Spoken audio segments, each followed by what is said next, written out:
Salam saudara pemirsa, sebelum saya menyampaikan firman Tuhan untuk saudara-saudara sekalian, saya ingin untuk menyanyikan sebuah pujian untuk kemuliaan bagi nama Tuhan dan untuk memberkati saudara-saudara sekalian.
Salam saudara pemirsa, selamat berjumpa kembali dengan kami dalam program Berita Pengharapan. Ini minggu terakhir untuk bulan Juli, minggu terakhir penutup untuk bulan keluarga kita. Dan hari ini saya ingin menyampaikan sesuatu yang tidak terbayangkan untuk menjaga rumah tangga saudara-saudara sekalian, supaya rumah tangga saudara aman, terlindung sampai ke garis akhir. Sebelum mendengarkan firman Tuhan, mari kita berdoa. Bapa, dalam nama Yesus kami datang kepadamu Tuhan, minta anugerah dan pertolongan Tuhan.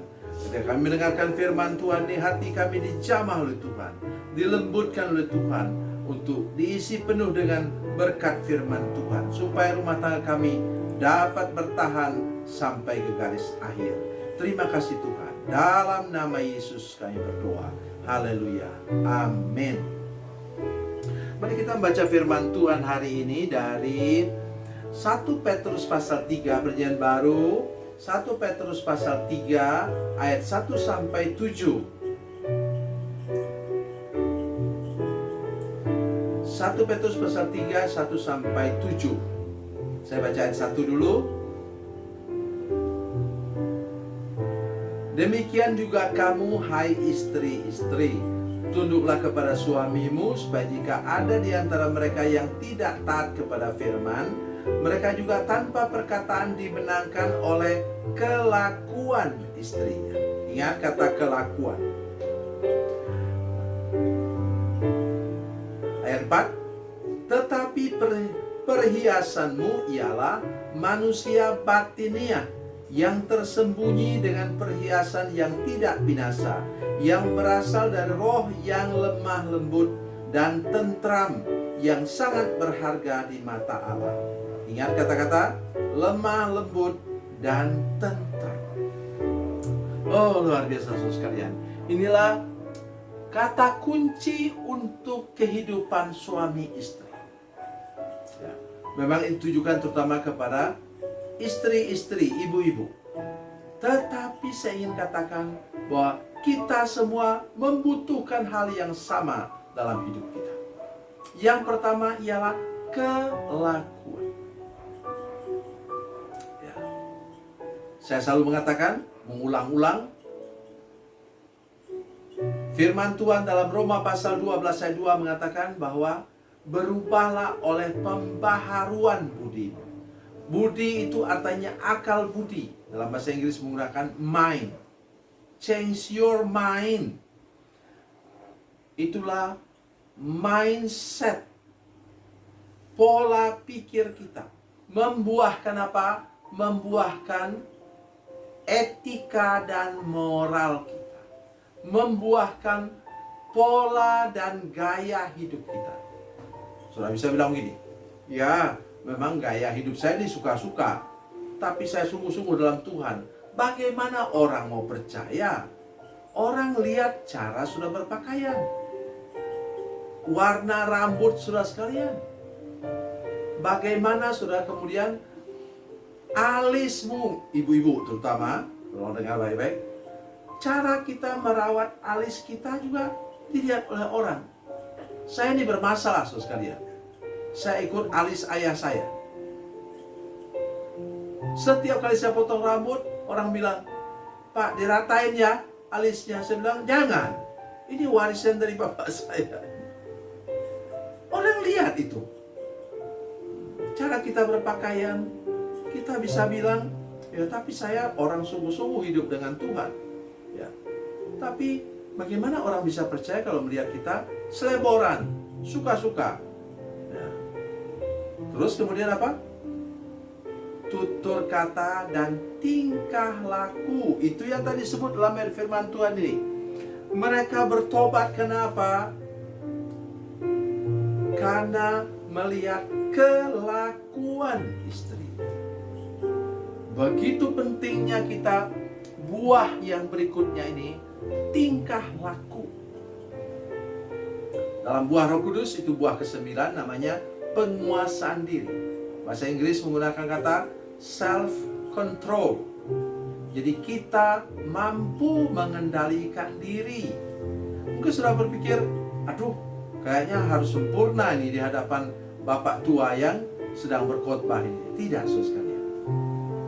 Kalau firman Tuhan mengatakan demikian, kita bisa. Saudara-saudara ingat bahwa pengendalian diri itu juga menyangkut hawa nafsu. Saudara mungkin bisa bilang, berbicara hawa nafsu lagi Bapak tua itu. Tidak. Saya bicara tentang tidak terkendali dalam makan juga sama. Ya. Tidak terkendali dalam hal tidur.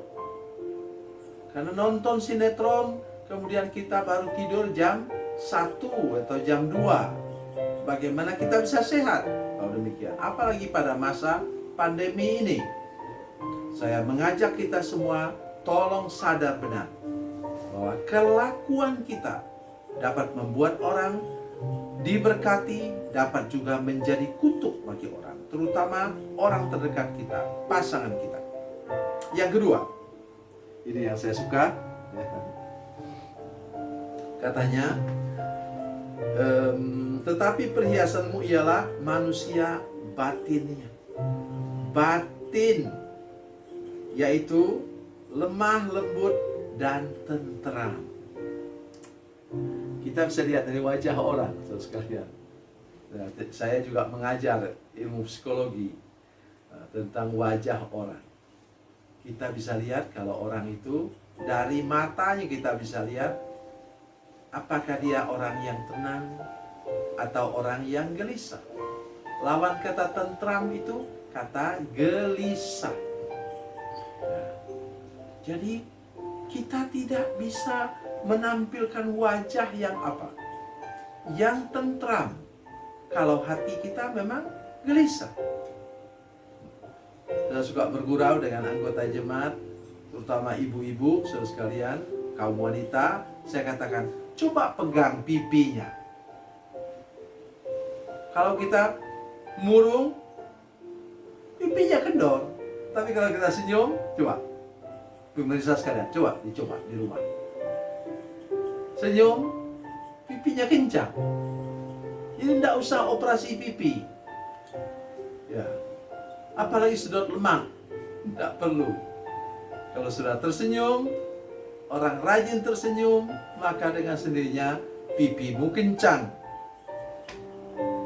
Jadi saudara sekalian, batin kita yang tentram, manusia batiniah kita, ya, lihat, yang lemah lembut dan tentram. Tadi saya sudah katakan, minggu lalu sudah saya katakan, bahwa lemah lembut itu adalah buah Roh Kudus. Ulang lagi, sebaiknya para pemirsa hafal itu: kasih, sukacita, damai sejahtera, kesabaran, kebaikan, kemurahan, kesetiaan, 8 apa? Kelemah lembutan, 9 penguasaan diri. Lemah lembut itu buah Roh Kudus. Kalau sudah dipenuhi oleh Roh Kudus, sudah bisa hidup dalam suasana yang lemah lembut dan tentram. Tentram itu ketenangan, ya, ketenangan hati. Tentramlah, lemah lembutlah yang bisa membuat saudara sabar menghadapi segala sesuatu. Ya. Jangan seperti kata orang kebakaran jenggot. Jangan membuat saudara sendiri seperti apa? Orang keinjak kaki, sedikit-sedikit berteriak, sedikit-sedikit berteriak. Kalau berteriak kepada Tuhan ya tidak apa-apa. Tapi berteriak karena marah, berteriak karena apa? Kecewa. Tidak boleh begitu. Jadi kalau sudah pelihara sikap itu, saudara sekalian, kelakuanmu dikendalikan oleh Roh Kudus. Hidup dengan lemah lembut terhadap orang lain, hidup dengan tentram, penuh damai sejahtera, penuh salom. Itu buah yang ketiga, saudara sekalian. Kasih, sukacita, damai sejahtera.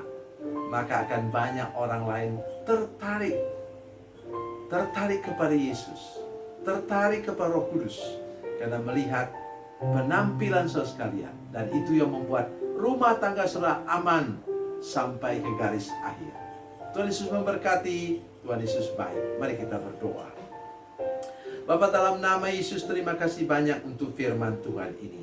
Kami sungguh berdoa supaya Tuhan memulihkan kehidupan kami, memberkati kehidupan kami. Tuhan, sesuai dengan firman Tuhan dalam Roma pasal 12 ayat 2, ubahlah Tuhan akal budi kami Tuhan, ubahlah Tuhan etika dan moral kami, ubahlah Tuhan pola dan gaya hidup kami, ubahlah Tuhan tutur kata dan tingkah laku kami, supaya kami dapat memenangkan orang-orang terdekat kami Tuhan, dan juga menolong orang yang bertemu dengan kami mungkin di tempat pekerjaan kami, sehingga mereka tertarik dan dapat dimenangkan bagi Yesus. Dalam nama Yesus, haleluya, amin.